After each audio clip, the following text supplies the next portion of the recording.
Buenas tardes, bienvenidos a esta conferencia tan especial, me atrevo a decir, ¿verdad? Porque se trata de continuar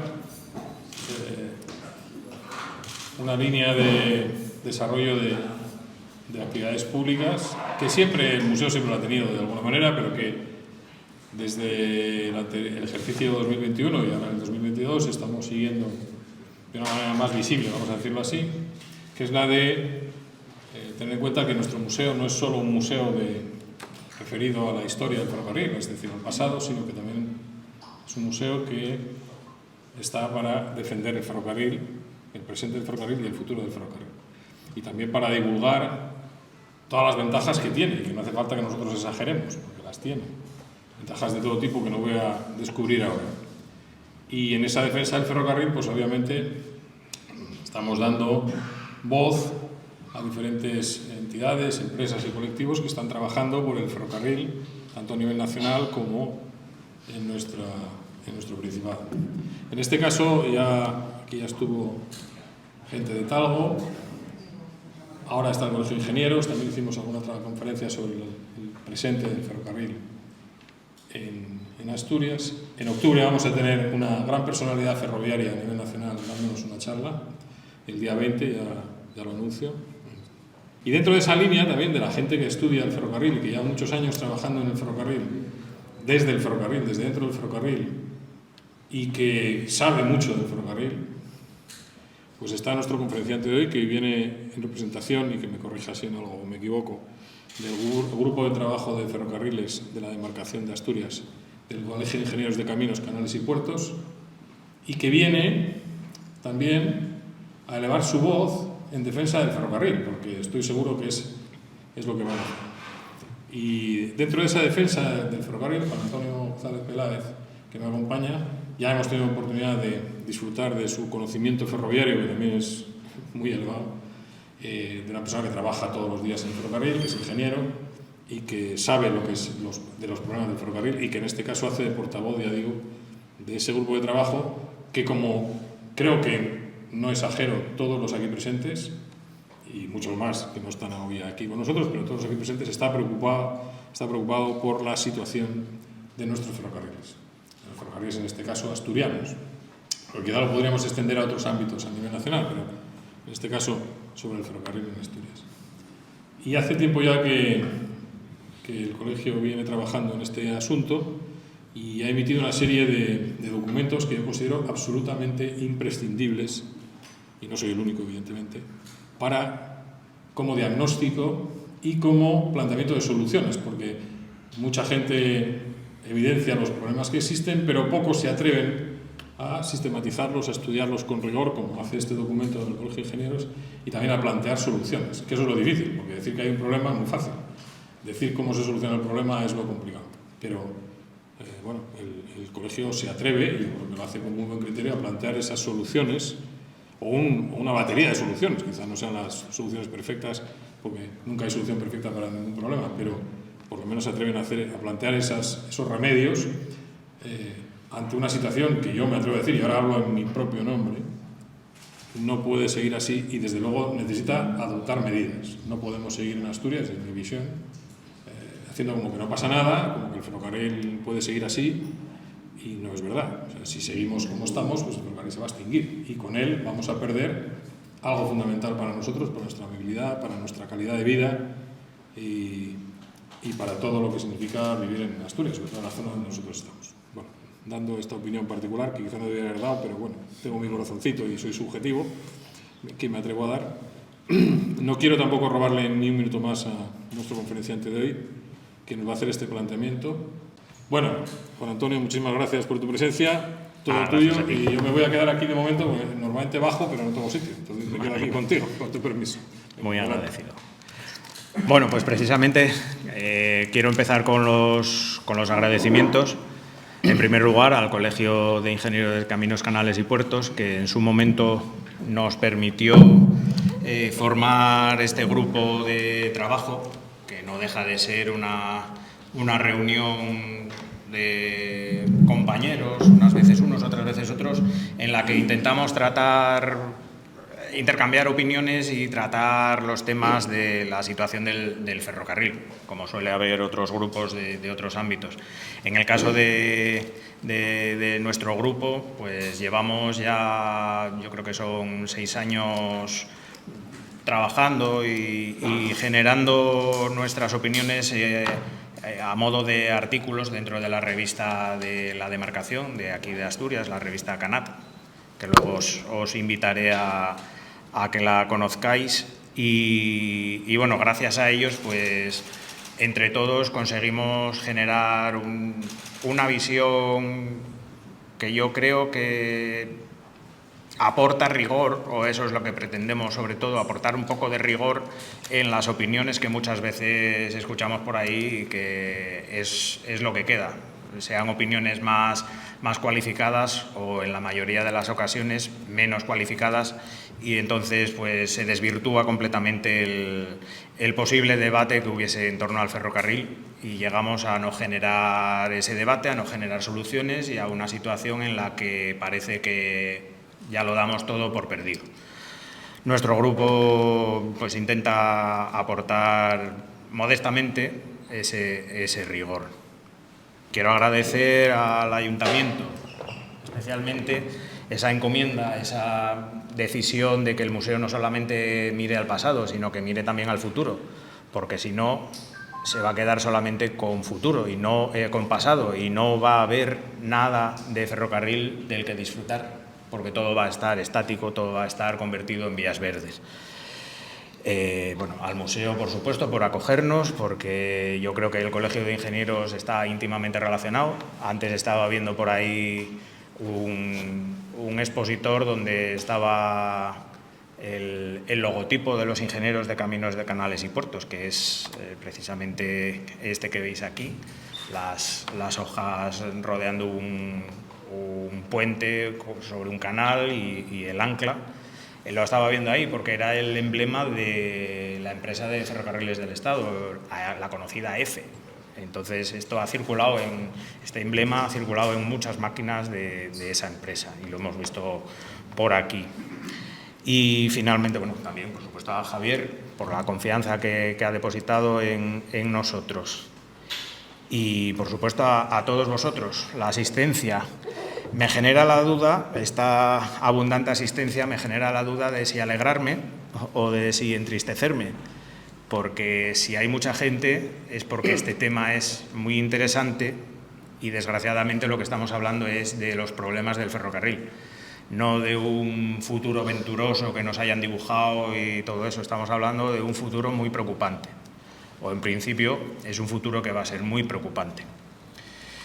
Bueno, hechas estas presentaciones de rigor, estos agradecimientos, comentaros que el Colegio de Ingenieros de Caminos, Canales y Puertos tiene ahora mismo del entorno de 20.000 colegiados, 20.000 ingenieros ejerciendo, y aquí en Asturias hay unos 400, un poco más de 400, 420 o así. Nosotros formamos nuestro grupo que suele reunir en torno a 10, 12 personas que están interesadas, que son de diferentes ámbitos y al final, pues entre todos conseguimos, bueno, fijar nuestra posición sobre diferentes temas que acabamos publicando normalmente en la revista Canal, en la revista de la demarcación del colegio.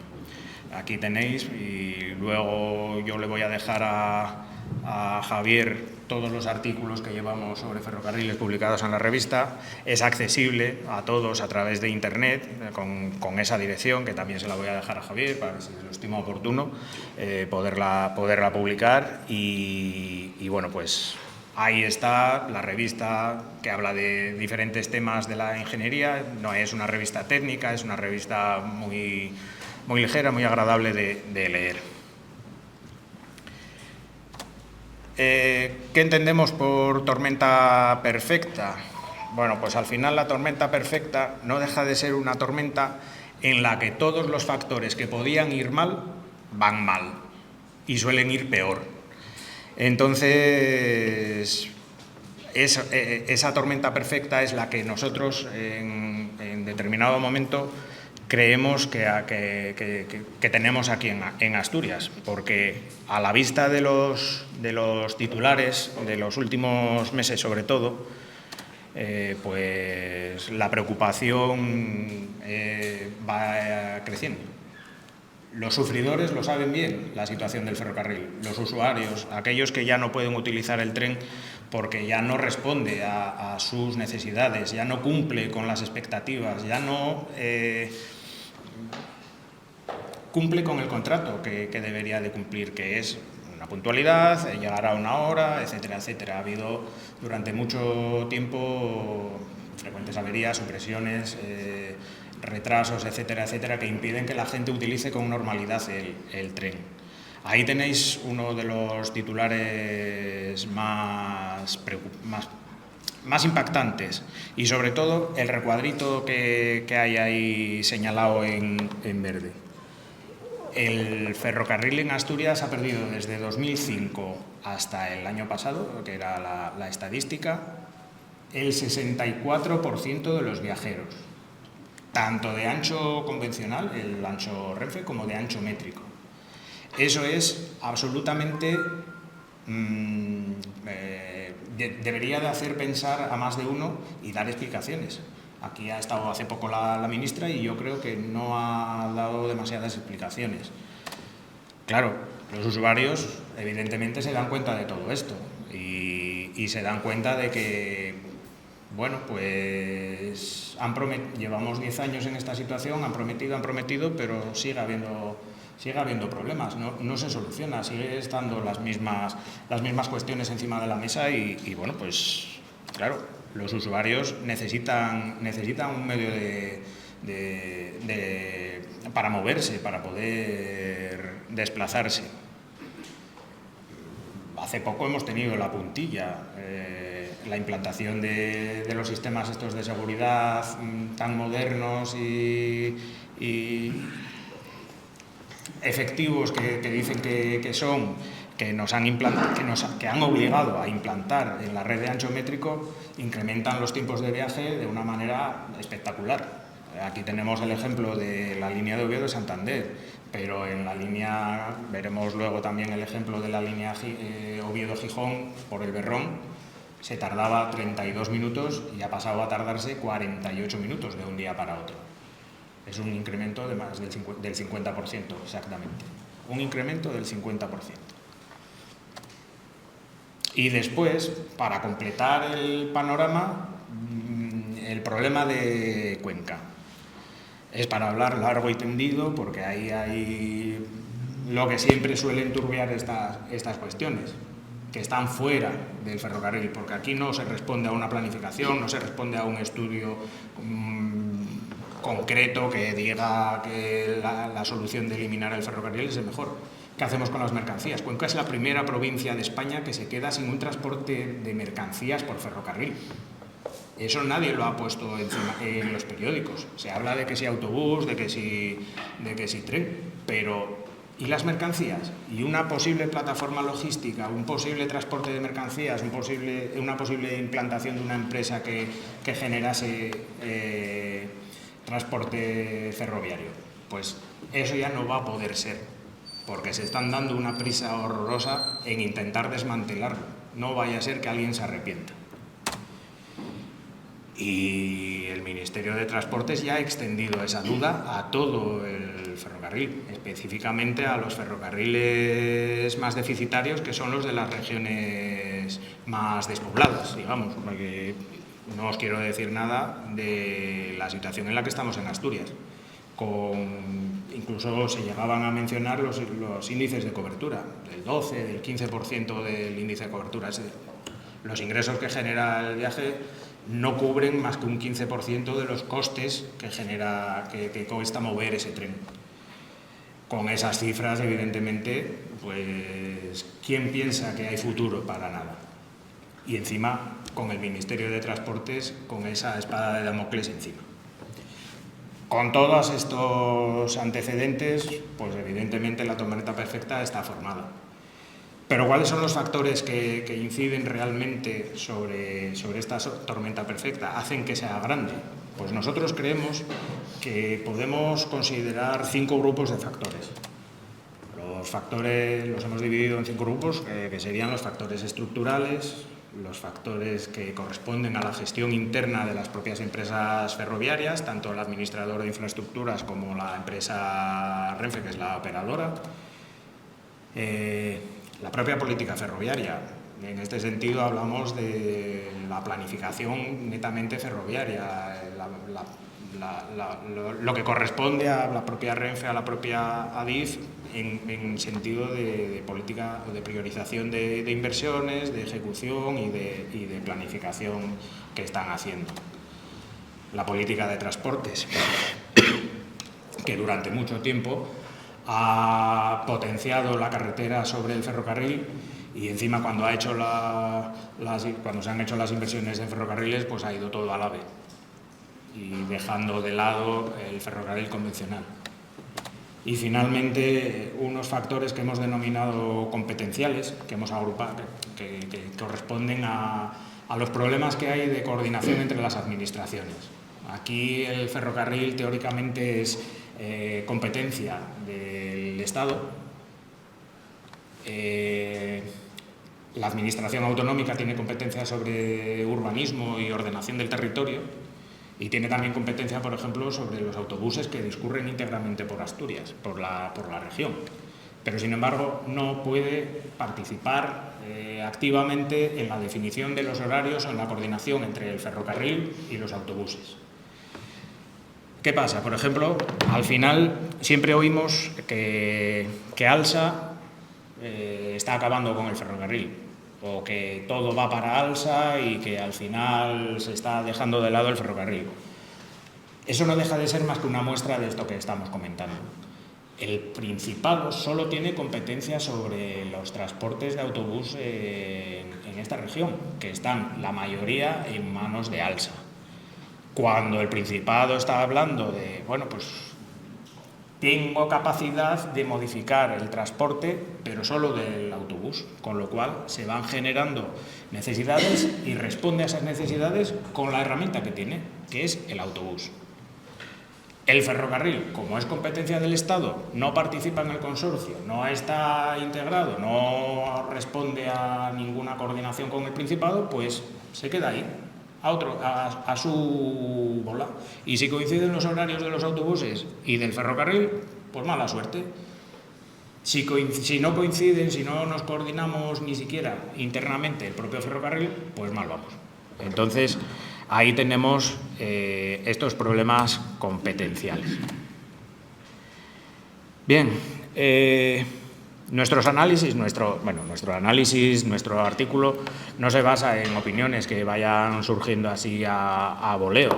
Evidentemente, pues tenemos nuestro conocimiento, tenemos nuestros criterios, pero hemos utilizado pues una extensa documentación que no sale precisamente de organismos que podamos decir que son sectarios, sino que sale del Tribunal de Cuentas de la Unión Europea, de la Comisión Científico-Técnica o Técnico-Científica para el análisis y el estudio del sistema ferroviario, comisión que se creó en su momento después del accidente de Angrois, de FEDEA, que es la Fundación de Estudios Económicos y Aplicados.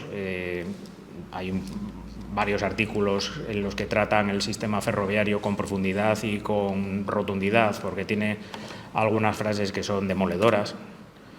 La propia IREF, la Autoridad Independiente de Responsabilidad Fiscal, es un órgano independiente que analiza pues, todo el tema de presupuestos. La Comisión Nacional del Mercado de la Competencia, el Tribunal de Cuentas, a través de la IREF, o la propia Unión Europea a través de su libro blanco del transporte. Muchas de las cuestiones que tenemos ahí hemos querido incluso, luego lo veremos, reflejarlas literalmente, porque es que son frases demoledoras y que ilustran perfectamente la situación del ferrocarril. Y estamos hablando no solamente del ferrocarril en Asturias. El ferrocarril en Asturias es lo anecdótico, lo que nos sirve para hablar del ferrocarril, pero esto es a nivel general, porque Evidentemente, la política ferroviaria es general. Bien, vamos a ir desgranando poco a poco estos factores para ir viendo grupo por grupo más concretamente cuáles creemos que pueden ser los problemas. En primer lugar, tenemos que decir que el ferrocarril evidentemente no es más que un medio dependiente de la economía y de las necesidades de movilidad. Si no hay movilidad, no hay ferrocarril, no hay necesidad de mover nada. Si yo no necesito ir en tren a ningún lado porque no me muevo a ningún lado, pues no necesito ferrocarril. Al final, el ferrocarril no es un fin, es un medio. Hay algunos que consideran, por ejemplo, que simplemente las obras, no ven más allá de las obras. La obra para ellos ya es un fin, o la construcción de tal línea. ¿Pero para qué quiero esa línea? Muchas veces ni se analiza. Ahí tenemos un montón de líneas construidas recientemente de alta velocidad que es imposible que nadie haya sacado una conclusión de que van a ser rentables ni que van a ser sostenibles. No se ha hecho ese análisis, evidentemente. Dentro de estos factores estructurales que no dependen más que de las condiciones macroeconómicas, globales, etcétera, etcétera, tenemos, por ejemplo, la descarbonización.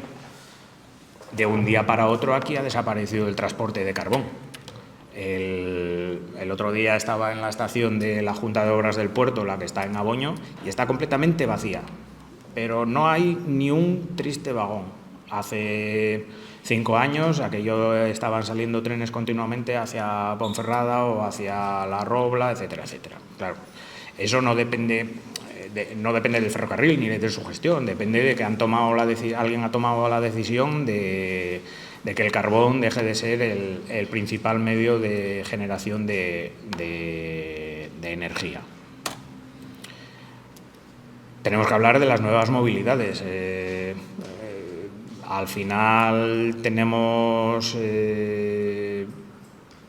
la necesidad, han ido cambiando las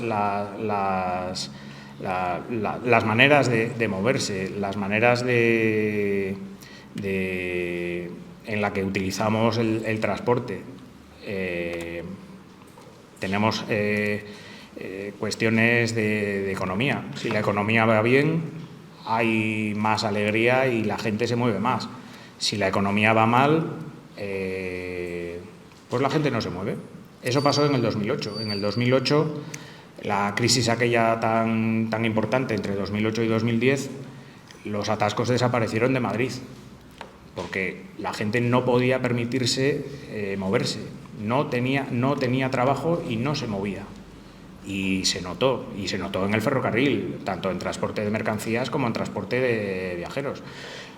Lo tenemos muy reciente. Fijaos el desastre que ocasionó el barco que se escoró en el canal de Suez.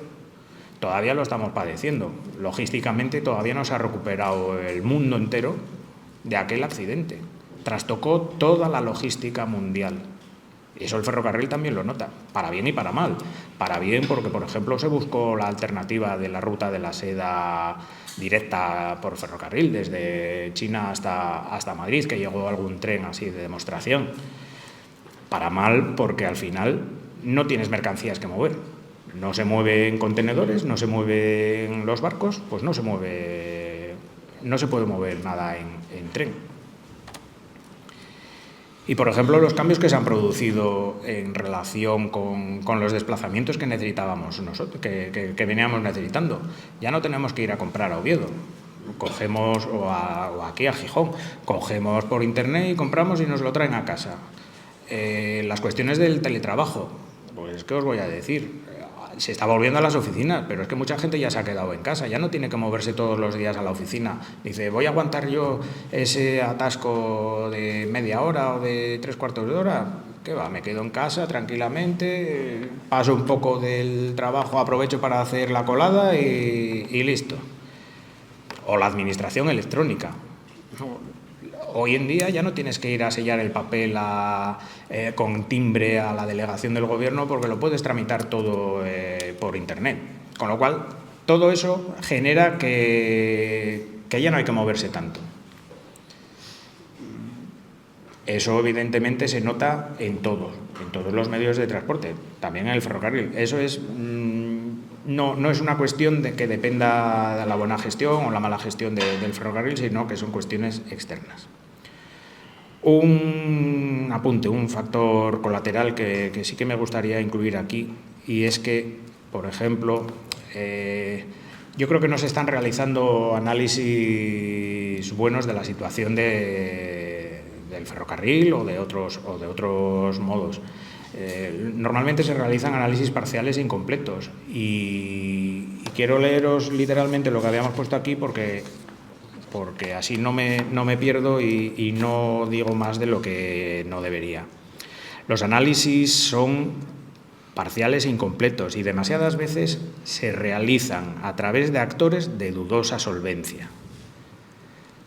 Falta transversalidad y visión global, puesto que no se puede analizar el ferrocarril si no se hace en el contexto de la movilidad regional o en el contexto de la economía regional. Escuchamos por ahí muchas veces opinar a gente que busca lo suyo, que apuesta por lo suyo. Oye, yo quiero mi tren que me lleve desde mi casa a mi lugar de trabajo. Pero eso no es factible, porque cada uno tenemos nuestra particularidad. En el periódico, bueno, ¿cuántas veces? Pero análisis sesudos de que se haya sentado gente a tomar decisiones, a analizar, a coger datos, pues yo no lo he visto en muchos sitios, la verdad. Y es lo que echamos de menos. Intentamos modestamente suplirlo, pero no somos nosotros los que tenemos que hacer ese análisis. Y corresponde a otros actores que deben de estar implicados. Todos estos factores deben de tenerse en cuenta en las planificaciones. Al final, estamos hablando, hace unos meses salía información pública la Ronda Norte de Oviedo. Hablaba de crecimientos sostenidos de tráfico durante los 20 o 30 años de vigencia más o menos del estudio, del análisis, y salía 30 y pico mil vehículos diarios por la futura, si se llega a construir, por la futura Ronda Norte. Evidentemente son casi los que están entrando ahora mismo por la S2. Eso no es creíble. Pero ¿cómo que crecimientos continuos? No estamos hablando de que estamos haciendo las cosas o planificando las cosas para minorar el transporte privado. No estamos diciendo que vamos a favorecer el transporte público para quitar coches de la carretera. Entonces, ¿por qué se estiman incrementos de circulación?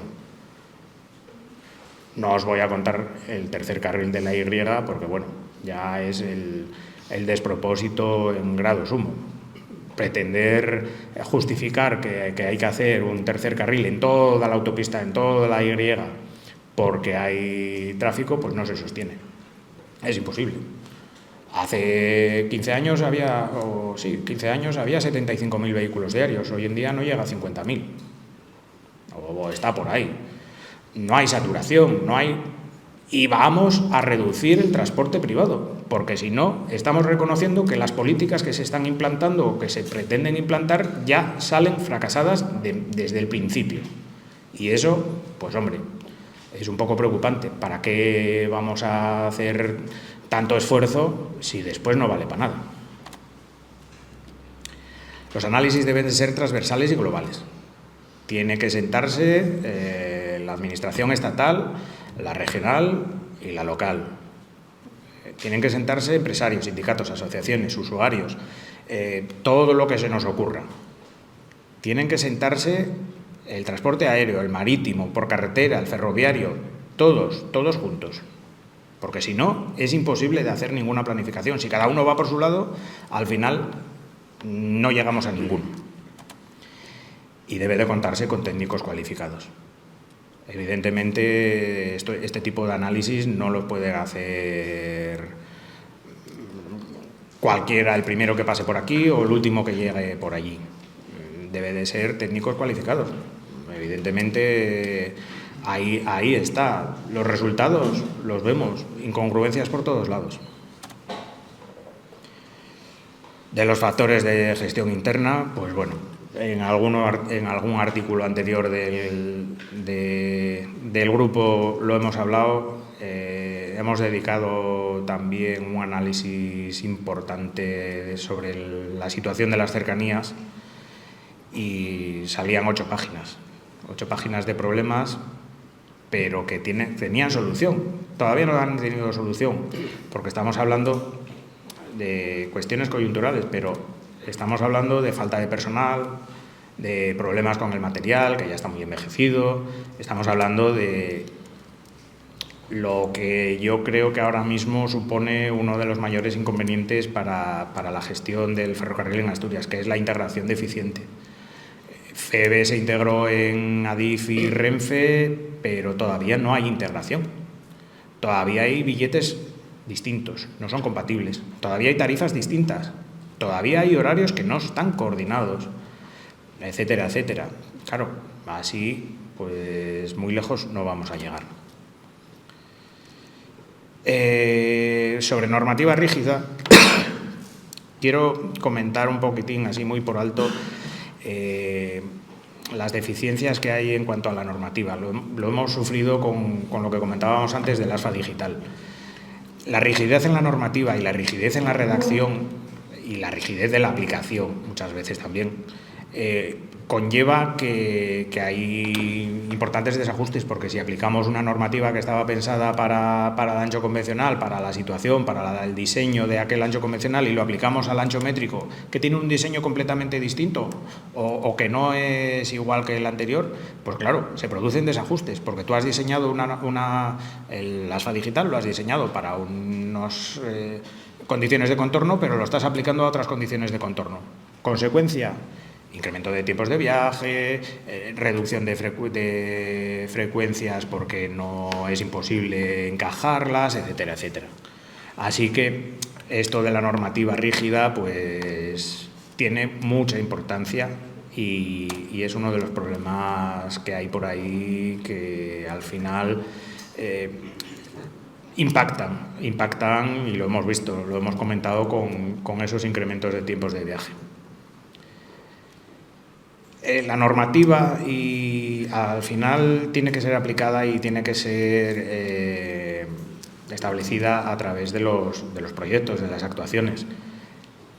Nos estamos encontrando a veces con proyectos cada vez más deficientes. La renovación de Gijón a La Viana, antes de comenzar, ya tuvo que sufrir un modificado del proyecto, porque había cosas que no se habían tenido en cuenta. Que un proyecto antes de comenzar ya tengas que modificarlo, pues hombre, resulta un poco, cuando menos, discutible. Hablamos ahora de las jubilaciones masivas del personal. Están yéndose ahora gente que entró masivamente a principios de los 80. En aquel momento se apostó por el ferrocarril, se apostó por reflotar aquellas líneas, sobre todo de ancho métrico, que estaban absolutamente descapitalizadas, absolutamente insalvables, pero se apostó por ellas. Y una de las primeras patas que se hizo fue introducir un montón de gente. Las convocatorias eran de miles de personas cada vez. Y ahora se están jubilando. Pero eso es una cosa que sabemos desde hace 50 años. Cuando entró esa persona a trabajar en Adif, se sabe el día prácticamente que se iba a jubilar. Y no hay reemplazo. Entonces, claro, aparte de que te quedas sin personal, el otro problema gravísimo es que no hay relevo generacional. Esa gente se marcha con su conocimiento. No se ha hecho una política de mantener ese know-how, ese conocimiento. Yo he visto un plan de estos de relevo en el que el relevista cesaba el mismo día que se jubilaba la persona que quería relevarle. O sea, tú estás formando durante 6 meses a una persona, teóricamente, para sustituir al que se jubila, y el mismo día que se jubila la persona se va el relevista. O sea, no tiene absolutamente ningún sentido. Se generan tiranteces y hay un problema de gestión de recursos humanos por la necesidad de, cuando te falta personal interno de tu propia empresa, tienes que ir a externalizaciones. La gente de la empresa evidentemente dice, ese es trabajo que deberíamos de prestar nosotros. Metan gente y lo hacemos nosotros, no andemos con esto. Entonces hay problemas serios problemas dentro de la propia empresa de personal. Entonces estamos hablando de Adif y de Renfe en los dos sentidos. Y hay serios problemas y serias dificultades, sobre todo para establecer un modelo de funcionamiento. No se es capaz de llegar a establecerse ese modelo de funcionamiento por estas cuestiones de gestión de recursos humanos. ¿Qué proponemos para cubrir estas deficiencias, estos problemas? Pues bueno, un poco lo que es de sentido común, que realmente haya una integración real, que Renfe, la antigua Renfe y la antigua FEVE funcionen como todo uno, que no haya por ahí una Renfe FEVE, una RAN, una FEVE Cercanías Renfe, etcétera, etcétera, que al final lo que hace es lavar un poco la cara de Renfe, a Renfe no le importa nada y seguimos hablando de FEVE. Y los problemas son de la misma Renfe que presume del AVE o de la misma Renfe que presume de otros productos de los que puede presumir. Pero es la misma Renfe de Extremadura, es la misma Renfe de aquí, es la misma Renfe de Almería. Esa integración real tiene que ser, pero vamos, prioritaria para poder funcionar como una única empresa. Es que funciona como dos, siguen funcionando como dos empresas distintas. Se necesita recuperar las condiciones que había anteriormente. Es algo fundamental. Es algo fundamental. Mínimo intentar recuperar esas condiciones. No digamos ya mejorarlas en algún punto. No. Recuperarlas. Y cuanto antes. Y necesitamos definir el escenario futuro. ¿Hacia dónde vamos? ¿Qué queremos que sea nuestro ferrocarril dentro de 4, 5 o 6 años? Mañana no lo podemos definir, porque no tenemos ni trenes ni tenemos personal para poder definir lo que queremos o hacer cambios. Pero dentro de 4, dentro de 5 años, sí que podemos decir, oye, yo quiero, pues no lo sé, trenes cada 20 minutos de Oviedo a Gijón. Pues ¿qué necesito? Pues necesitaré tantos trenes. Es que ahora tengo 15. Pues mira, hay que buscar 3 o 4 trenes, a ver de dónde los sacamos, o los hay que comprar, o hay que cambiar el planteamiento de los trenes. O los maquinistas. ¿Cuántos maquinistas necesito? ¿Lo sabe alguien? ¿Cuántos maquinistas voy a necesitar dentro de 2 años? 2 años cuesta casi formar un maquinista. Entonces, entre que entran y empiezan a funcionar, pues pasa mucho tiempo. No podemos estar diseñando los horarios con lo que tenemos. Habrá que buscar qué necesitamos para los horarios que yo quiero.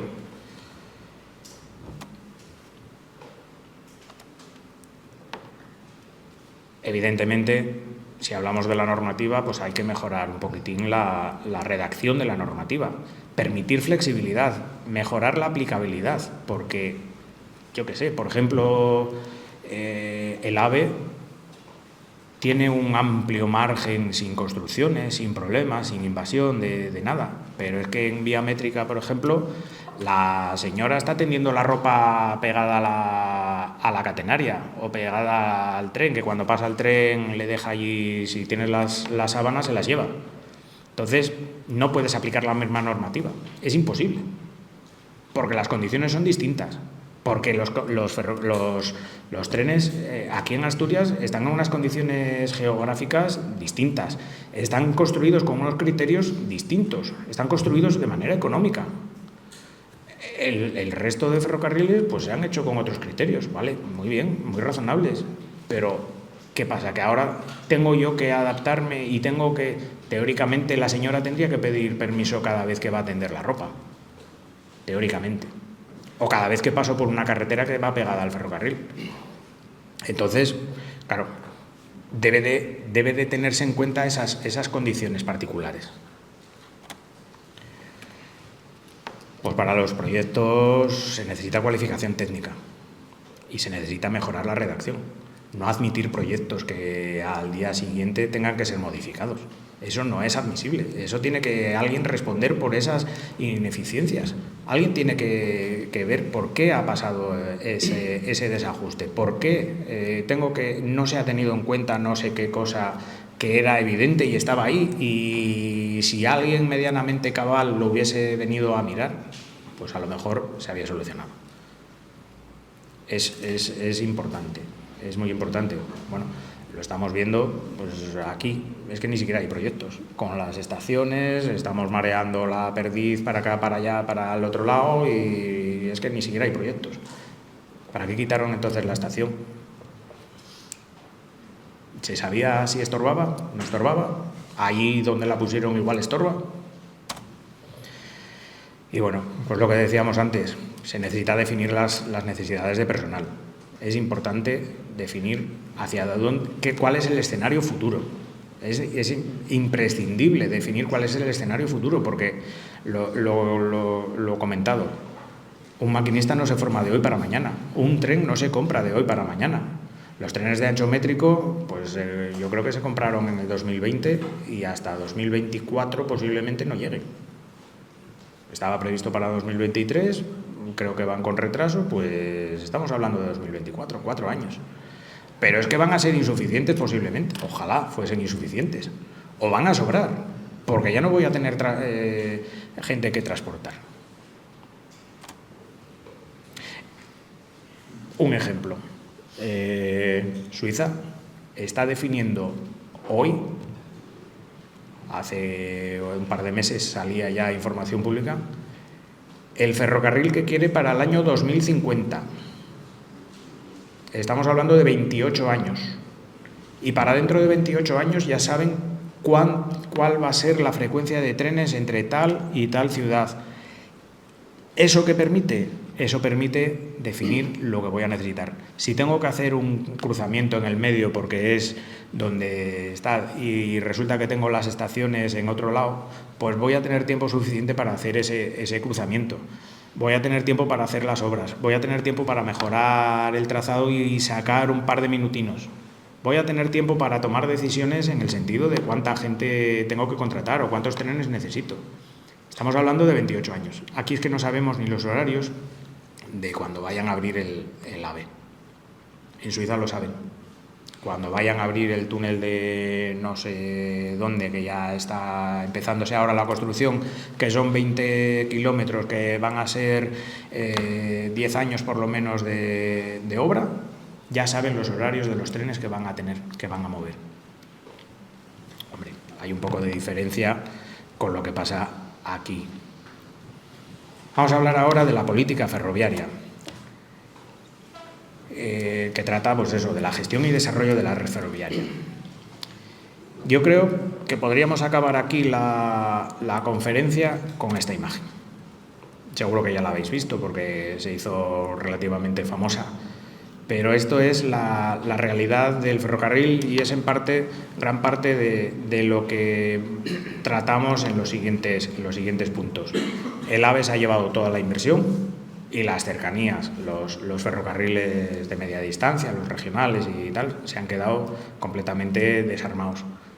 Se ha escatimado incluso en el mantenimiento, se ha escatimado en todo, porque el AVE es la niña bonita. Podríamos dejarlo aquí porque todo lo que vamos a contar pues prácticamente gira en torno a esa disfunción enorme que ha habido en cuanto a las inversiones ferroviarias. El AVE, pues claro, el AVE es el gran problema ferroviario de este país. Y no lo decimos nosotros.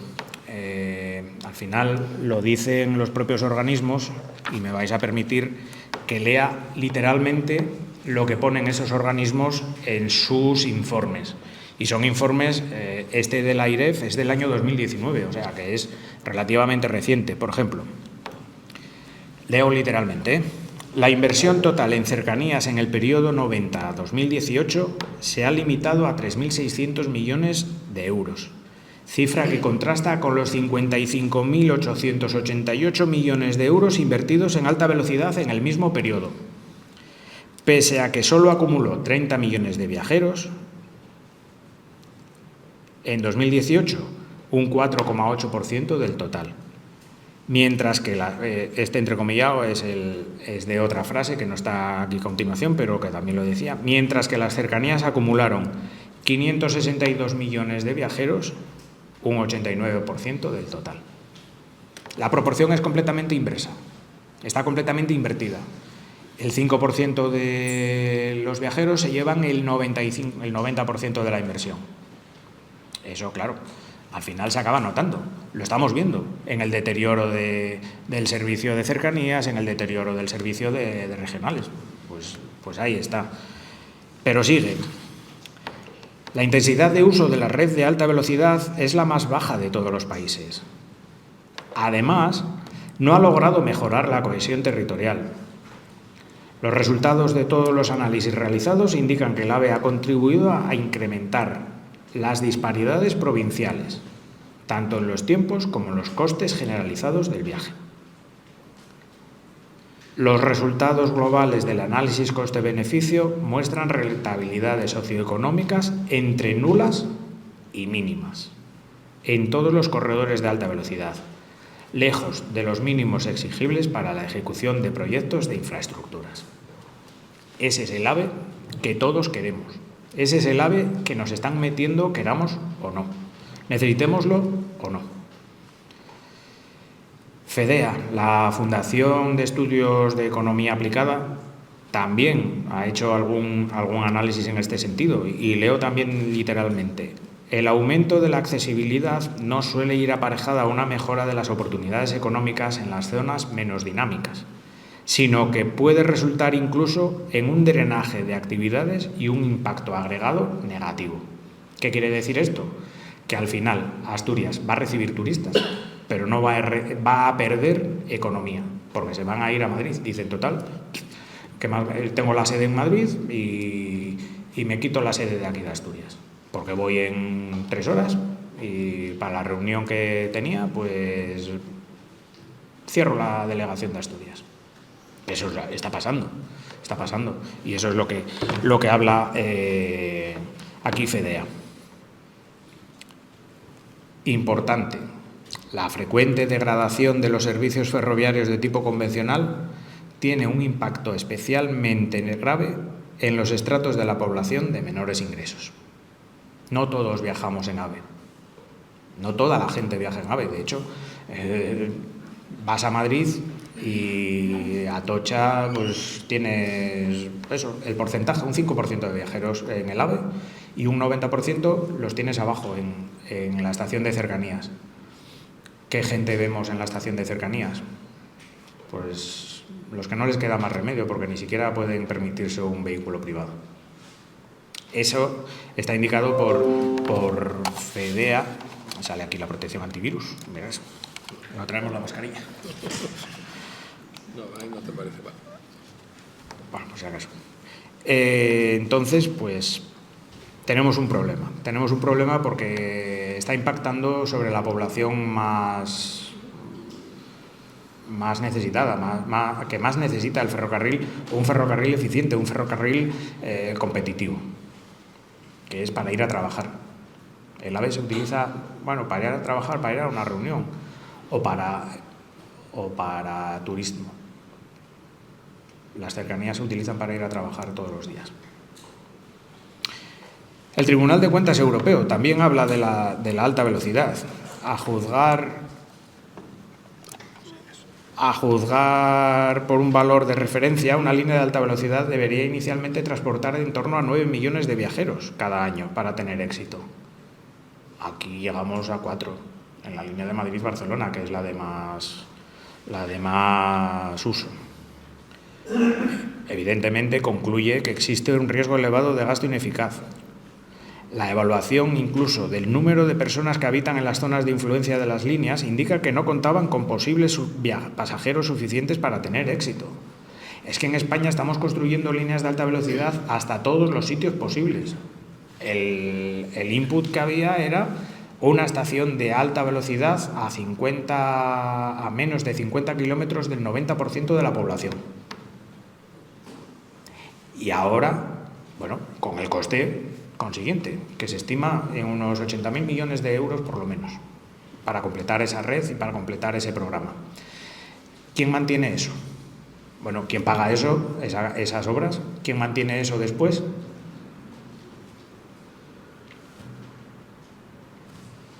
No eran rentables ya desde el primer momento, pero se han tomado criterios meramente políticos para implantar la red de alta velocidad.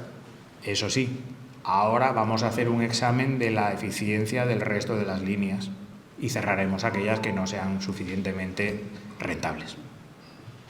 Del AVE no se ha hecho ningún análisis, ni se hará. Ojalá me equivoque. El ancho, claro, el desarrollo de la línea de alta velocidad, de las líneas de alta velocidad, se ha realizado principalmente con ancho estándar, el ancho internacional que conocemos todos. Lo que se ha acabado haciendo es duplicar la red ferroviaria española, porque tienes una línea de ancho convencional y en paralelo la línea de alta velocidad. En la mayoría de los países lo que se ha hecho es compatibilizar y aprovechar esas sinergias, un tramo de línea de alta velocidad y después continuar por las líneas convencionales para llegar al destino, no construir una línea entera de origen a destino. Nosotros tenemos el problema del ancho para llegar a estos sitios, pero lo hemos solucionado con los cambiadores de ancho. ¿Qué pasa? Que en su momento, si os acordáis, muchos de vosotros seguro que sí, gente joven pues seguramente que no conoció aquellos años, el AVE en el 90, se tomó la decisión del ancho internacional en el año 89, cuando ya estaba empezando a construirse o prácticamente terminarse. De hecho, se tendieron algunos metros de vía con ancho convencional en la línea de Madrid-Sevilla. Pero después se analizaba, cuando se tomó la decisión del ancho internacional, se analizaba y se decía, bueno, vamos a ver si migramos toda la red al ancho internacional, ya va siendo hora, después de tantos años y tantos y tantos y tantos. Era la oportunidad esperada, pero no se llevó a cabo. Hoy en día todavía no siquiera hay una estrategia de migración del ancho. Y tenemos 3.500 o 3.800 kilómetros de ancho estándar conviviendo con 13.000 de ancho convencional. Y no se pueden aprovechar más que con trenes de alta variable. Los trenes de mercancías no pueden aprovechar esa nueva red. Y muchos de los trenes de viajeros tampoco, porque no están adaptados a esa tecnología. El Tribunal de Cuentas, leo también otra frase en este sentido.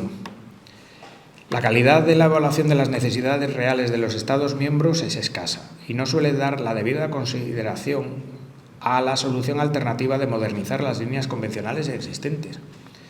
Es que si a lo mejor estamos haciendo, ahora están empezando a construir la línea de alta velocidad de Palencia a Reynosa o a Aguilar de Campo.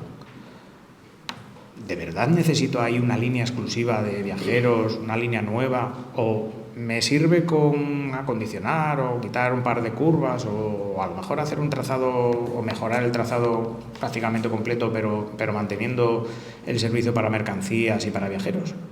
¿O me puedo permitir tener dos líneas para un tráfico relativamente pequeño? ¿Se ha analizado? ¿Quién va a pagar eso? Es que están hablando de que en un futuro va a ser insostenible ni siquiera el mantenimiento. Porque luego, creo que lo tengo por aquí apuntado, el mantenimiento de una línea de alta velocidad son 100.000 euros kilómetro año, más o menos. El mantenimiento de una línea de red convencional son en torno a 10.000 euros kilómetro año. Y para la vía métrica ha habido años en los que el mantenimiento estaba presupuestado en 1.000 euros kilómetro año. El resultado, pues, salta a la vista. Descensos del 64% de viajeros. La decisión de construir líneas de alta velocidad, sigue el Tribunal de Cuentas Europeo, la decisión de construir líneas de alta velocidad a menudo se basa en consideraciones políticas y por lo general no se recurre al análisis coste-beneficio como instrumento para sustentar una toma de decisiones rentables.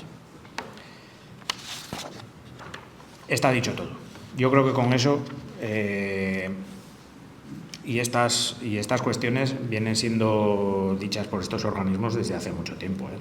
No es de ahora, ni es una cuestión que ya viene desde hace muchos años. Voy a hablar un poquitín del arco cantábrico y de la posibilidad del arco cantábrico. Estoy hablando de la transversal cantábrica, que tenemos la desgracia, iba a decir, pero la suerte de tener un ferrocarril de vía métrico al que todos adoramos, pero la desgracia de que podía haber sido un ferrocarril de ancho convencional. En 1865 estaba previsto o se proponía su inclusión para poderlo financiar, para poderlo subvencionar en la red general, pero acabó por no incluirse porque se argumentaba que era muy dificultoso. Hoy en día, la técnica ha avanzado y los procedimientos de construcción. Fijaos que hubo quien proponía un AVE FETEN en el arco de Oviedo a Bilbao. Evidentemente, túnel puente, túnel puente, túnel puente.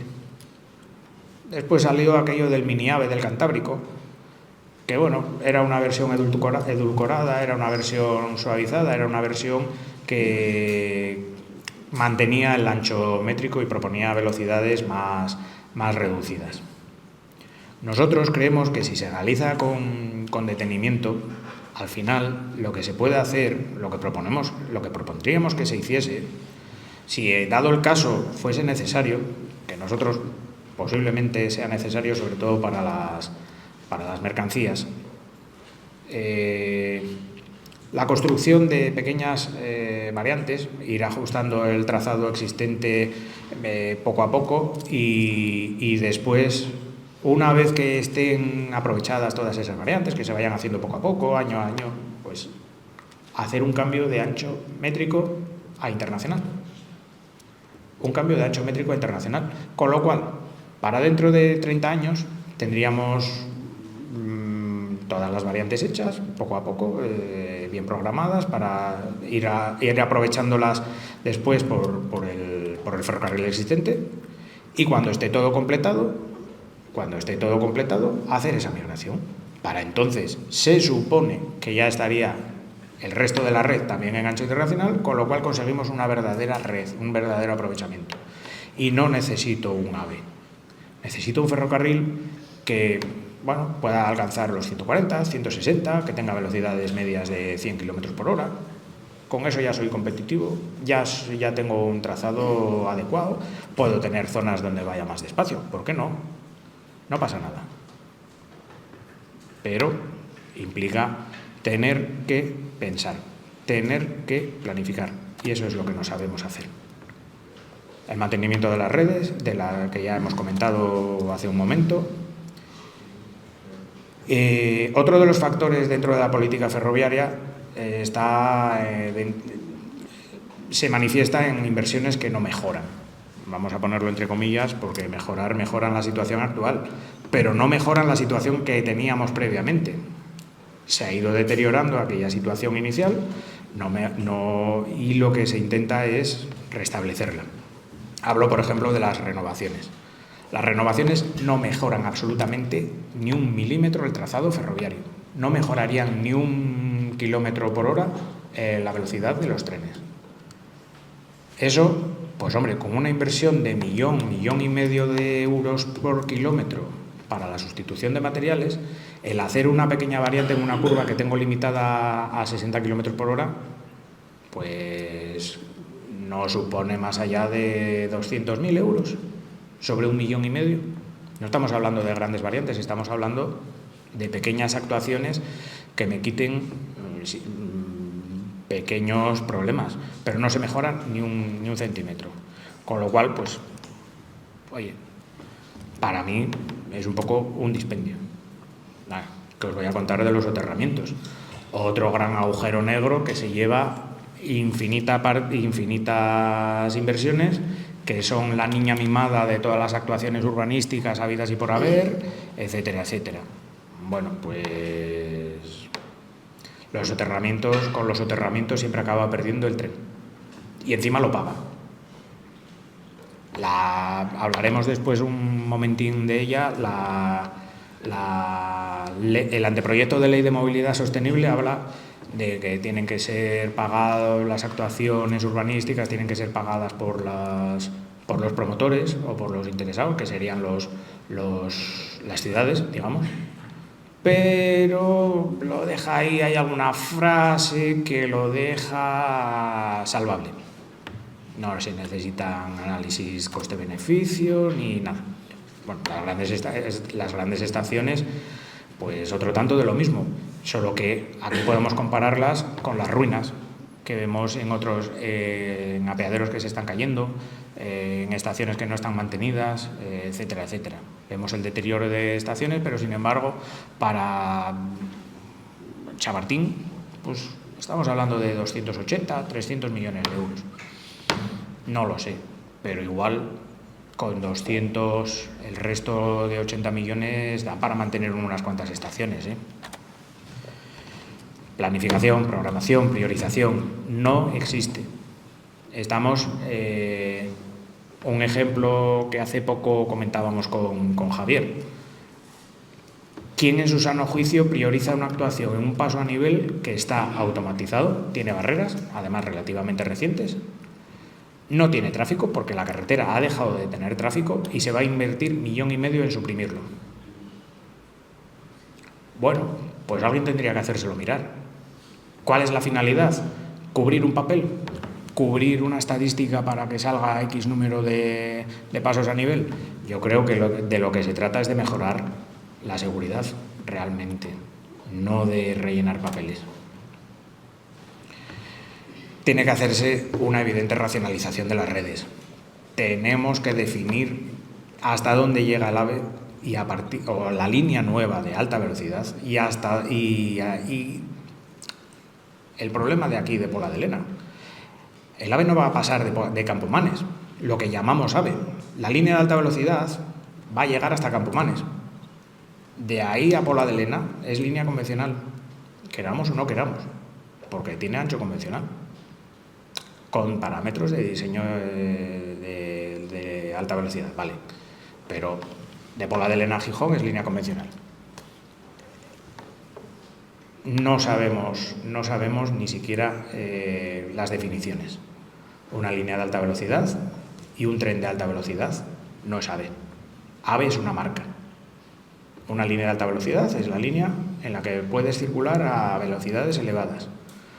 El otro día salía la noticia del récord de un tren que están probando en una línea de ancho convencional a 330 km por hora.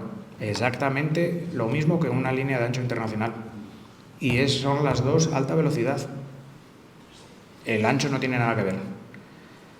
Y encima con un protagonista que en su momento, bueno, es para estar orgulloso y además es sorprendente el protagonista.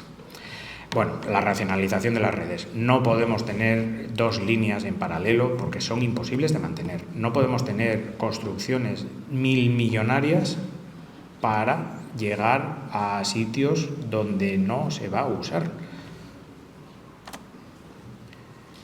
El largo cantábrico, pues lo que decíamos, necesitan estudios, análisis, planificación, ver si es necesario, para qué es necesario, si es necesario, cómo hacerlo, pero no con 4 cuentas de la vieja para salir del paso.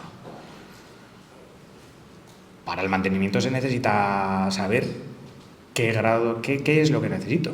Antes lo comentaba con algún compañero que está en mantenimiento y es que se escatima en todo, ya no tiene ni siquiera personal a su cargo para hacer los mínimos mantenimientos. Hay una empresa, pero no puedes utilizarla porque se requiere un procedimiento para poder hacer cualquier actuación que es imposible. No hay un modelo de mantenimiento todavía bien definido y al final pues tenemos problemas serios. Se necesitan asignaciones presupuestarias para por lo menos recuperar las condiciones que teníamos antes. Ya no digo para mejorarlas, que eso ya se verá, pero por lo menos para recuperarlas. Las inversiones hay que aprovechar. Oye, ya que voy a meter una máquina ahí, ya que voy a hacer una inversión, pues por poco más puedo hacer también otra actuación en la que mejore realmente las condiciones. Hoy, bueno, que os voy a contar de la duplicación de Pola de Lena, de la carrera Pola de Siero. La pretensión es hacerla por el mismo sitio que está ahora mismo la vía, incluso reduciendo el radio de la curva existente. Un radio de 98 metros pasa a 95 para encajar las dos vías. Claro, estamos hablando de una curva que está limitada a 40. ¿Y qué análisis de riesgos ha pasado eso? ¿Quién ha analizado eso? ¿Quién ha analizado el coste de esa actuación? ¿Y por qué no se hace lo que en su momento estuvo previsto, que era una variante? No lo sé. A veces perdemos oportunidades y se derrocha dinero, pero bueno, ellos sabrán. El anteproyecto de ley de movilidad sostenible, cuando habla de eficiencia y de eficacia y todo esto, establece que el protagonismo de las integraciones urbanísticas, de los soterramientos, tiene que ser de los otros entes, como lo comentábamos antes. Yo, si a mí teóricamente me molesta, oiga, no, o sea, lo paga usted. Lo paga usted y yo, bueno, pues puedo hacer algo, pero... Y encima no voy a salir perdiendo. No puedo salir perdiendo, que eso es interés general, que al final estamos dando el capricho a 4 personas que compraron un piso al lado del ferrocarril que ya sabían que estaba ahí, que el ferrocarril lleva 150 años, y voy y compro eso y ahora me molesta. Bueno, pues va. Como que al final lo estamos pagando todos, ¿eh? Al final ese capricho, oye, tampoco vamos a ser hirientes, pero es así, es casi un capricho muchas veces, más allá de otros intereses. Debemos de mejorar la política de patrimonio. No podemos dejar caerse las estaciones de un día para otro o durante muchos años, después hacer una inversión para rescatarlas y volver a dejarlas perderse, que ha pasado muchas veces, o demolerlas cuando ya las hemos dejado caerse. Yo recuerdo en 2009 hubo un temporal de viento, movió 4 tejas en la estación de San Roque de la Cebal, en Llanes. En aquella época viajaba mucho por allí y la ibas viendo. Cada 2 o 3 meses la veías y veías, coño, no lo han arreglado. Coño, al siguiente viaje veías ya un arroyo de que estaba cayendo algo de agua, de humedad por el muro. Coño, que se ha desplomado el techo. Tenemos aquí los ejemplos de Villabona, Ujo, Ablaña. Por no reparar 4 tejas en su debido momento, se han arruinado los edificios. Se están arruinando los edificios. Ahora, el coste de repararlo, pues es inmenso. Cuando no, intentan demolerlas. Pues bueno, si esa es la política de patrimonio, pues, oye, no sé. Y se necesita mejorar los procesos de análisis, planificación, programación, priorización. Necesitamos saber con antelación qué queremos, a dónde vamos. Lo estamos insistiendo durante toda esta charla, durante todo este artículo, lo estamos insistiendo, pero es que es fundamental. Si no sabemos a dónde vamos, a lo mejor la actuación que estamos haciendo la estamos dejando. ¿Cuántas veces yo recuerdo, se renovó íntegramente la línea de Segovia-Medina del Campo y al año siguiente, con la vía renovada, recién instalada, se cortó el servicio, se suprimió el servicio, se levantaron las vías para construir el nuevo AVE, la nueva línea de alta velocidad. Oye, que ha costado un dinero, que sabíamos que se iba a construir, ¿eh? Pues no lo sé. Por eso el riesgo de que ahora mismo se están renovando tramos de de la línea de ferro del occidente, entre Vegadeo, Navia y Luarca, se están renovando tramos de vía. Se está con el proyecto de instalación de la automatización de los bloqueos. Me da miedo, me da pavor, porque al final tienes ahí una inversión que posiblemente dentro de un año o dentro de 2 años quede sin uso, porque han decidido cerrarla.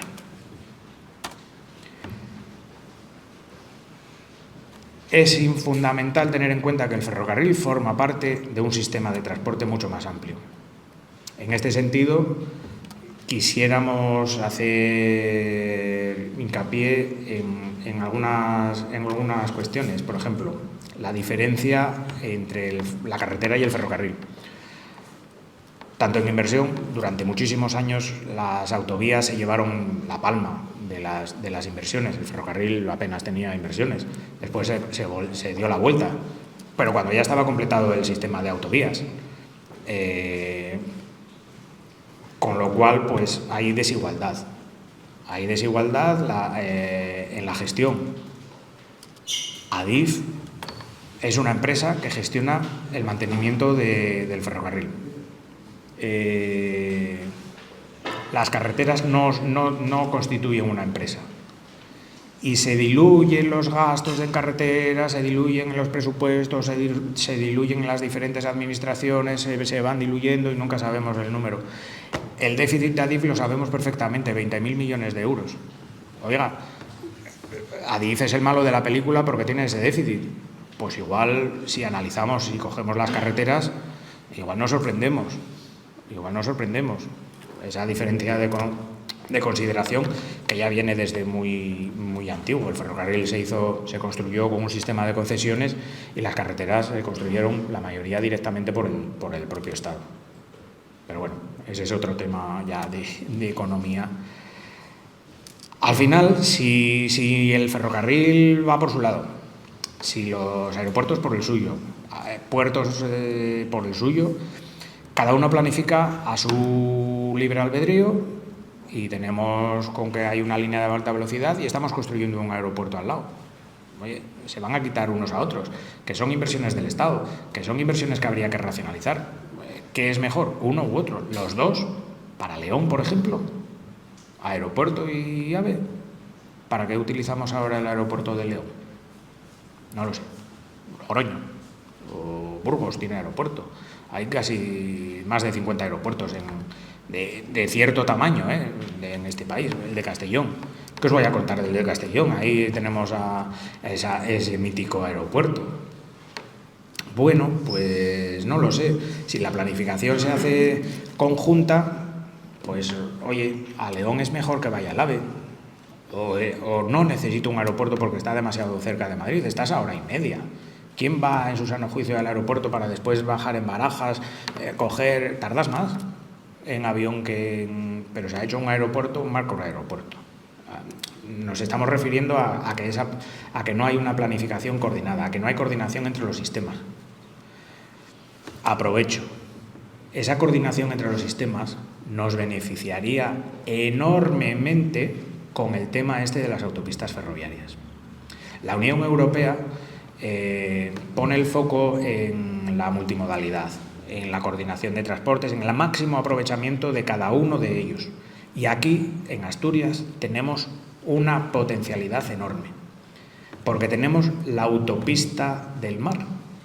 Si vendemos la moto de que yo quiero una autopista ferroviaria para darle continuidad con la autopista del mar, intento vender la moto de que no solamente quiero Nantes, igual no me interesa ni Nantes, sino que quiero ir a Rotterdam, Hamburgo, a más arriba, que es donde verdaderamente están los nodos logísticos inmensos del centro de Europa. Pues oye, igual es interesante.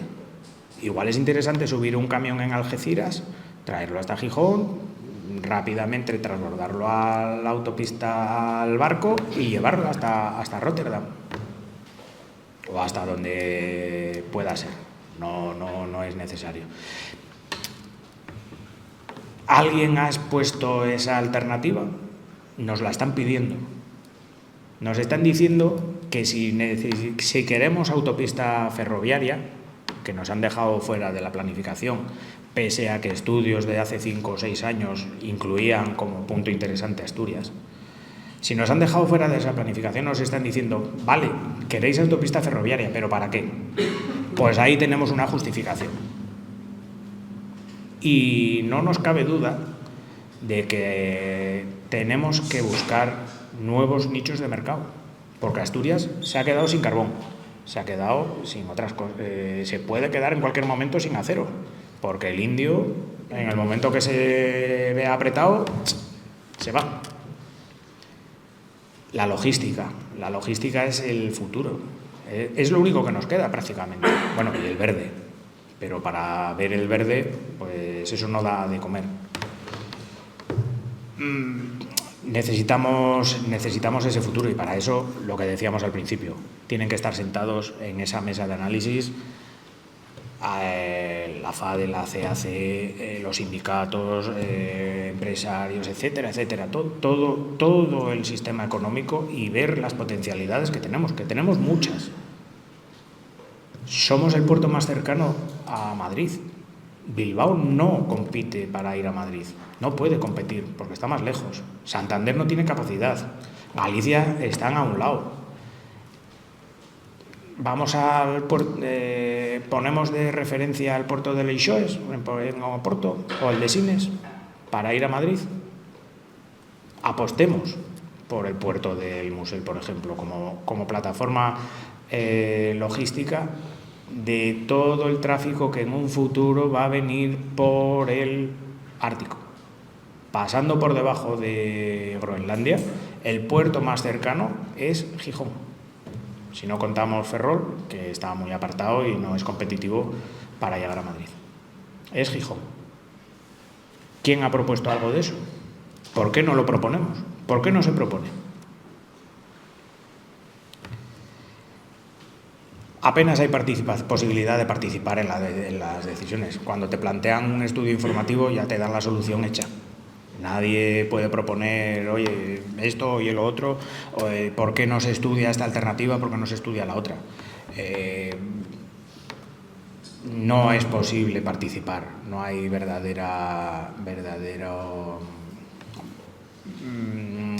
análisis de alternativas. Aquí en el estudio informativo de la estación se planteaban solamente 2 soluciones, no había más. Y encima una soterrada, otra en superficie. Pues a lo mejor salen 4, 2 en superficie y 2 soterradas. ¿Por qué no se hacen todos esos análisis? Bueno, evidentemente la falta de coordinación en la planificación de los diferentes modos, lo que hablábamos antes. No es posible tener cada uno a su libre albedrío y pretender que esto funcione adecuadamente. Vamos a hacer referencia aquí rápidamente al anteproyecto de ley de movilidad sostenible, porque es interesante y peligroso. Interesante porque establece criterios de evaluación de la rentabilidad y de evaluación de la eficiencia de las inversiones. Hay que analizarlo, evidentemente, eso es sentido común. Eso nadie tendría que venir a decirnos ni a legislarlo. Debería de ser sentido común, pero como ya hemos visto, no hay sentido común. Luego veremos que es peligroso porque mantiene un sesgo antiferroviario importante. Se necesita una gestión equitativa de las infraestructuras del transporte. Europa lo dice. El libro blanco del transporte lo dice. Las carreteras tienen que gestionarse igual que el ferrocarril. Si el ferrocarril tiene un sistema de cánones, las carreteras tienen que tenerlo también. Tienen que internalizar también los costes que tienen sociales, medioambientales, de congestión, de accidentes, etcétera, etcétera. Y no lo están haciendo. Hay por ahí estadísticas que dicen que la carretera es rentable para el Estado. La inversión que hace el Estado en carreteras genera retorno a través de los impuestos, a través de todo eso, pues en torno a un índice de 142 o por ahí. Claro, ¿cómo va a potenciar el ferrocarril? ¿Para qué queremos potenciar el ferrocarril si las carreteras son rentables? Y encima tengo 300.000 o 500.000 o varios millones de camioneros que si les dejo sin trabajo no me van a votar. Claro. Entonces, al final esa gestión debe de ser equitativa porque económicamente no podemos permitirnos seguir teniendo fuera de foco otros costes que no se están analizando. Se deben de establecer procesos de participación pública adecuados. Se está hablando ahora del MidCat. Para el MidCat, que sería un proyecto europeo, la legislación europea establece que tiene que haber un proceso de información pública de al menos 2 años, en la que se presente en cada pueblo, en cada último lugar, el proyecto, lo que se pretende para que cada uno opine y para poder hacer el proyecto final con todas las opiniones, con todos los condicionantes. No llegar allí y encontrarse con que el paisano de tal casa ahora se niega y te retrasa porque no quiere salir de allí, sino que o tienes un estanque de patos que no estaba considerado y al final tienes que hacer un modificado, desviarlo, hacer una curva de estas que después llaman la atención. La planificación tiene que ser transversal y coordinada, transversal que afecte a todos y coordinada en la que participen todos. Incluso me atrevería a decir tanto a nivel horizontal como a nivel vertical. A nivel horizontal, entre los diferentes modos. A nivel vertical, entre las diferentes administraciones. Luego lo veremos porque es el siguiente punto. El anteproyecto de ley de movilidad sostenible habla precisamente de establecer criterios transparentes y igualitarios. Es imprescindible. Si a mí me suman, es que no sé lo que están sumando, pero sí tiene que ser lo que me sumen para evaluar si es rentable el servicio de Oviedo a Llanes. Tiene que ser lo mismo que sumen cuando hagan el análisis del Madrid-Valencia, por ejemplo. Si no, estamos jugando con trampas. Y por otro lado, sería necesario tener en cuenta que Madrid-Valencia está con una inversión de tropecientos mil millones y Oviedo-Llanes lleva sin inversión desde hace un montón de años. No se ha cambiado el trazado, no se ha cambiado la vía, etcétera, etcétera. Esas condiciones no son las mismas. ¿Y evaluación de la rentabilidad? ¿En qué condiciones? ¿En las actuales? ¿Cuando he estado pegando patadas a los viajeros durante varios años para echarlos? Y ya, bueno, las competenciales. Aquí estamos hablando de los diferentes entes administrativos. Lo que decíamos antes, el ferrocarril depende del Estado. La autonomía tiene competencias en materia de ordenación del territorio. O se coordinan, o si no, va a ser ineficiente lo que haga uno y lo que haga otro. El PIMA, el Plan de Infraestructuras de la Movilidad de Asturias, me parece que es del 2015, hablaba precisamente de eso, de que aunque tiene en cuenta el ferrocarril, hace unas propuestas, pero el Estado es el que tiene que asumirlas o no. No tiene herramientas para actuar sobre el ferrocarril. Aquí tengo un estudio del año 96 del Principado sobre el ferrocarril. ¿Para qué? Para coordinarse, para poner negro sobre blanco alguna cosa, pero para nada, porque no tiene capacidad. O se ofrece y paga, por ejemplo, la duplicación del Berrón a Carballín, como hizo el Principado, que la tuvo que acabar DIF porque se agotó el dinero y ahí quedó sin quitar el paso a nivel de Xixún, hasta que hubo actuación, 10 años o por lo menos que estuvo sin terminar. O si no tiene aparentemente capacidad de intervención con el Ministerio. El Ministerio te pone encima de la mesa los planes, el plan de cercanías, que tiene su historia, porque para mí, para nosotros, no es un plan, porque no establece unos objetivos, no establece unos criterios de evaluación, simplemente es un saco donde han reunido un montón de obras, ¡pam! Ahí están. ¿Pero para qué? ¿Qué quiero hacer? ¿A dónde quiero llegar? No hay. No sé dónde quiero, no sé para qué me sirve ese plan. Para actualizar lo que está desactualizado, para hacer el mantenimiento que no he hecho, para hacer las renovaciones que ya tenían que haberse hecho hace 5 años, porque el material ya está fuera de la vida útil. Si el Estado tiene la competencia sobre los sistemas de transportes de interés general, al final acaba afectando también a las autonomías. Hay una parte de decisión que deberían de tener las autonomías. Debe de haber una coordinación interterritorial. Lo mismo que hay la interterritorial de los consejeros de sanidad, debería de haberla con los consejeros de transportes. Y tomar decisiones, una cogobernanza con el Estado. Porque al final son decisiones que tienen impacto. Y no me vale, o no debería de valer, que se negociase con cierta autonomía ciertas cosas para aprobar no sé qué presupuesto y acabasen afectando al resto de la autonomía. ¿Estamos hablando de interés general o de qué estamos hablando? Evidentemente, la deficiencia de la coordinación de la Administración General del Estado con los territorios. Si estamos hablando, yo qué sé, de lo que hablábamos antes, de la Ronda Norte. Eso es netamente regional. Eso es algo regional. Interés general. ¿Qué le importa a un madrileño la Ronda Norte? Hombre, cuando viene de vacaciones, pero poco más. No sé, hay ciertas cuestiones que quizás están mal planteadas, se está manteniendo una posición de la Administración General del Estado que no le corresponde. Y, sin embargo, están intentando deshacerse de ello. Bueno, la gobernanza de las cercanías, eso es fundamental. Aquí en Asturias, las cercanías discurren íntegramente dentro de la comunidad autónoma.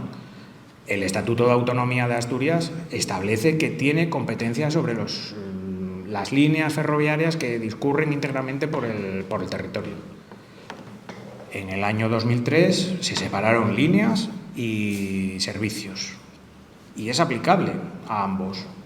Porque yo puedo pedir ahora mismo la intervención de la participación en la gestión de los servicios ferroviarios de cercanías. Lo ha hecho Cataluña. No como transferencia. Lo que han transferido los catalanes es la figura de la Administración General del Estado en el contrato programa que hay entre Estado y Renfe. Es decir, lo que hace Cataluña es gestionar lo que el Estado paga. Esa es la diferencia. De una transferencia a la asunción de esa figura. Asturias podría hacer lo mismo. Podría decir, oye, no, yo quiero ser la figura del Estado. Los 120 millones de euros que cuestan las cercanías, o que dice que está metiendo las cercanías Renfe, el Estado, con el contrato programa para mantener el servicio de cercanías, ¿por qué no los puede gestionar el Principado? ¿Por qué no puede participar y coordinarlo y gestionarlo y establecer unos horarios coordinados? Que además tiene la competencia con los autobuses y va a poder hacerlo con los dos grandes modos a la vez. No cuesta ni un solo euro, porque es gestionar el dinero que ya está encima de la mesa. Las infraestructuras no las quiero para nada, porque para eso está DIF. Esas son las que realmente cuesta el mantenimiento. Pero el servicio está sustentado por el contrato programa. Y sería simplemente gestionar ese contrato programa. Bueno, simplemente pues hablar de esa clarificación de los ámbitos de competencia en condiciones de igualdad entre modos. El autobús está gestionado prácticamente las líneas de ámbito autonómico están gestionadas por el Principado. Estamos viendo que continuamente están anunciando nuevas frecuencias, nuevas líneas, Lo hace el Principado porque tiene capacidad, pero en ferrocarril no.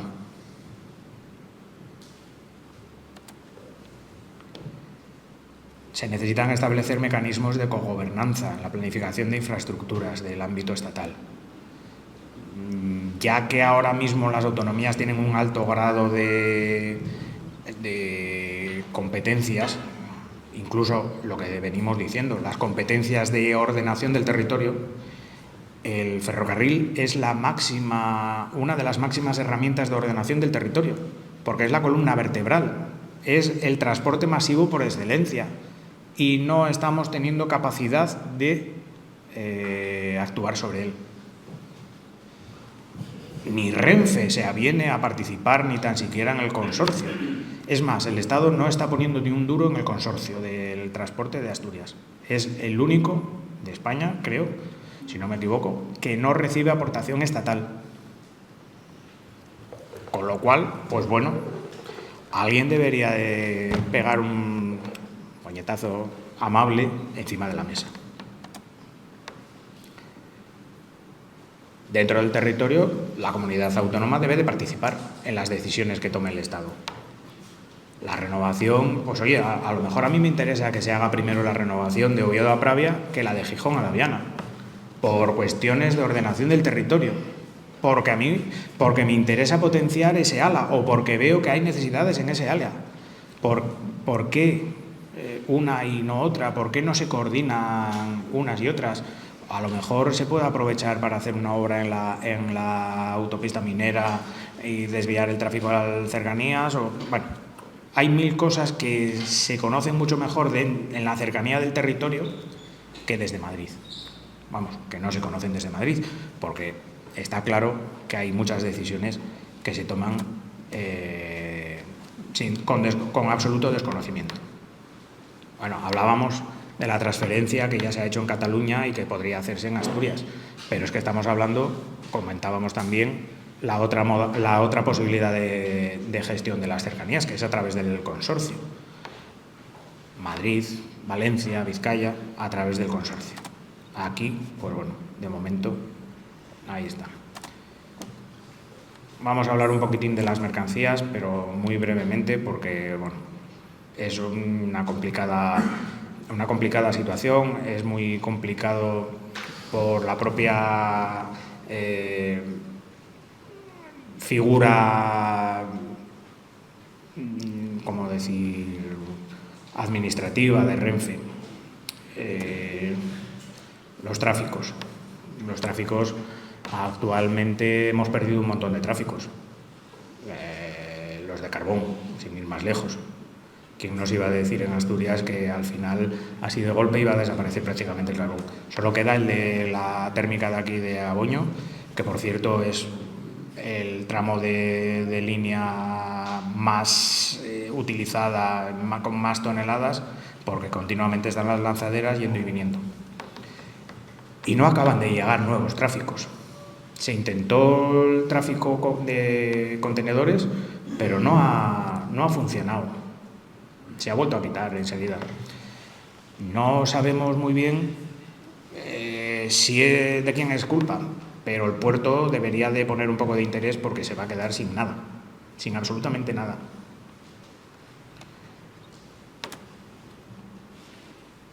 ¿Qué pasa con Renfe?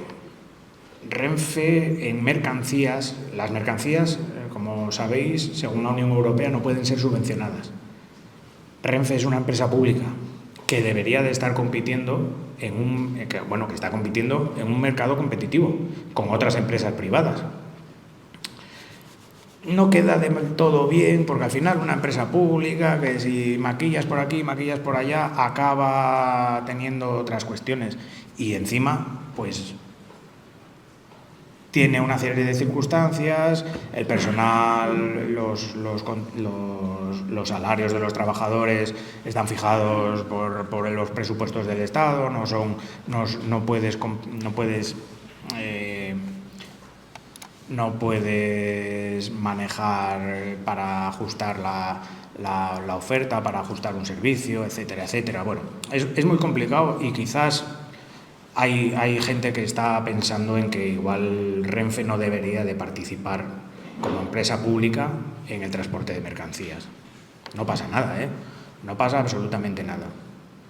Porque si hay necesidad, otras empresas, las empresas privadas, muy pocas han conseguido nuevos tráficos. Muy pocas. Casi todas lo que han hecho es sustituir a Renfe en sus tráficos. Aquí lo vemos. Captrain ha sustituido a Renfe en varios transportes de los de bobinas que van a Sagunto. Bueno, pues no pasa nada. Las mercancías se van a seguir moviendo en ferrocarril. Bueno, las mercancías de ancho métrico han desaparecido. Se ha renunciado drásticamente a seguir con ellas. Ya lo dijo Renfe desde el primer momento que no le interesaban. ¿Por qué? Nosotros creemos que es un problema de trabajo, bien, entiéndaseme bien. Las mercancías que se estaban moviendo en Renfe era haciendo los trenes cada uno intentando rellenar con vagones que tenías por ahí.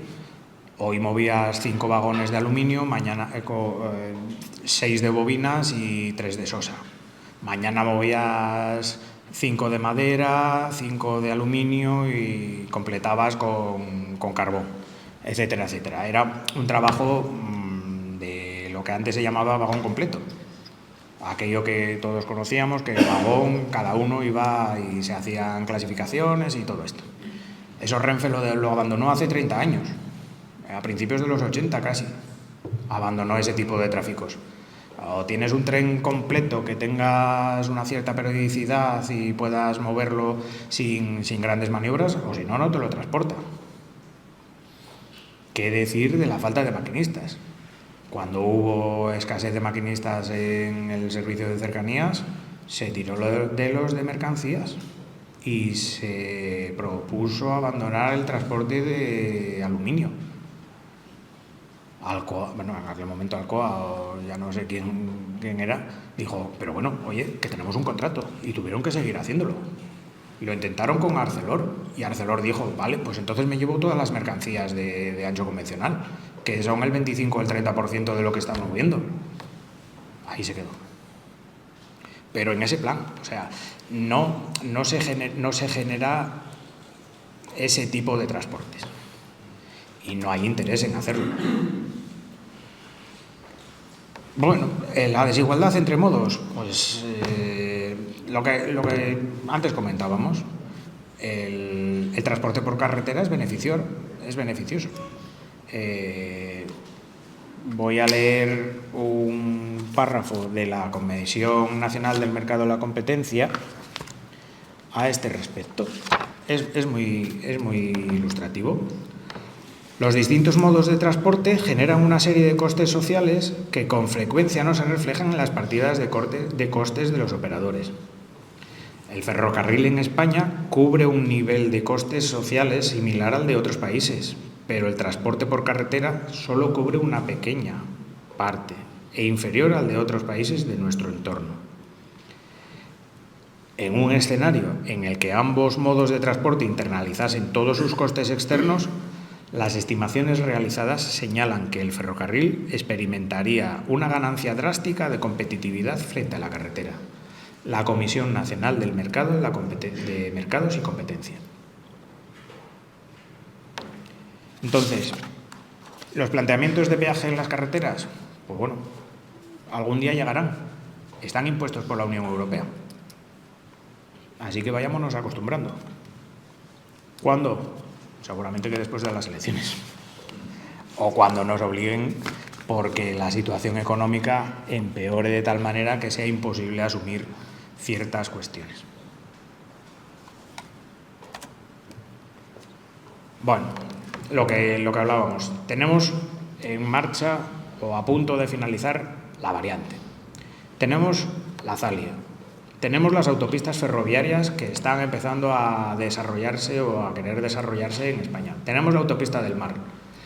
Todo ello nos da unas oportunidades inmensas. La variante va a suponer que un tren de mercancías va a tardar entre 45 y una hora menos de viaje. Si estábamos en hora y media de diferencia con respecto a Santander, por poner un ejemplo, no son puertos muy distintos y no hay y situaciones distintas, pero estábamos hablando de que ahora mismo hay una hora y media de diferencia entre un tren Santander-Madrid y un tren Gijón-Madrid. Vamos a estar en 40 minutos, a media hora. Eso es asumible por las tarifas de los puertos. Vamos a poder competir con otros puertos. Vamos a poder hacer transporte, podríamos hacer transportes a Madrid tranquilamente, sin ningún problema. Hay que hacerlo, hay que mirarlo, hay que pensarlo, hay que proponerlo.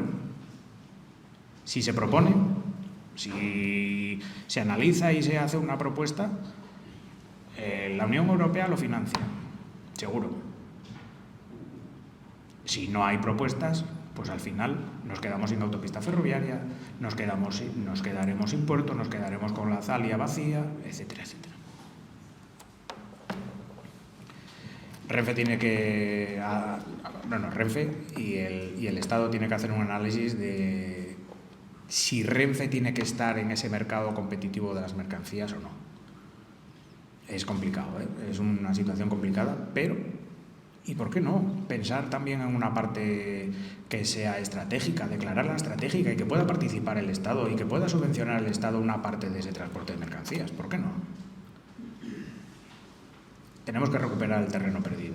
Eso está claro, que en las mercancías no podemos dejarlo tal y como está. No podemos...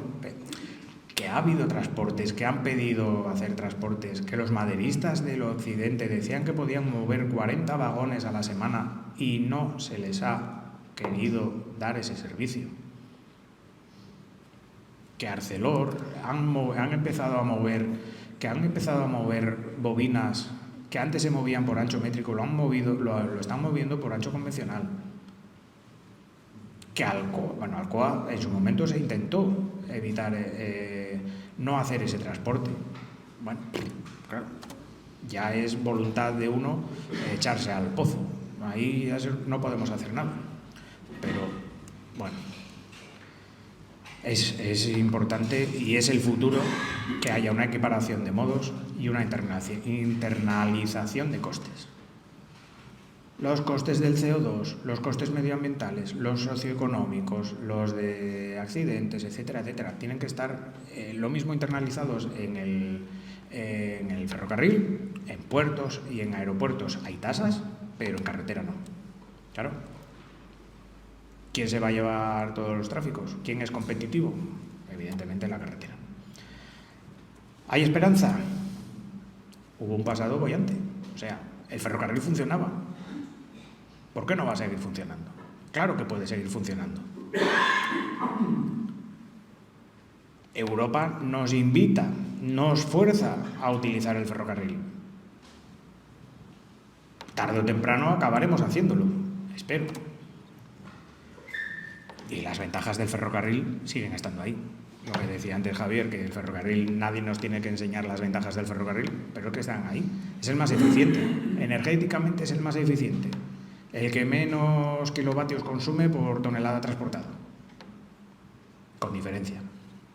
Y el que menos contamina y el más seguro, y etcétera, etcétera. ¿Hay tiempo para hacerlo? ¿Para salvar el ferrocarril? Bueno, tenemos algunas metas. 2027, supuestamente, se tiene que hacer la revisión de las obligaciones de servicio público. A ver qué pasa. ¿En qué condiciones se hace ese examen? ¿Llegaremos? ¿Se habremos recuperado parte de lo que hemos perdido? En 2030 tendría que estar actualizada toda la red que la Unión Europea considera básica. Asturias está dentro de esa red básica. ¿Qué implica? Debería de implicar el cambio de ancho.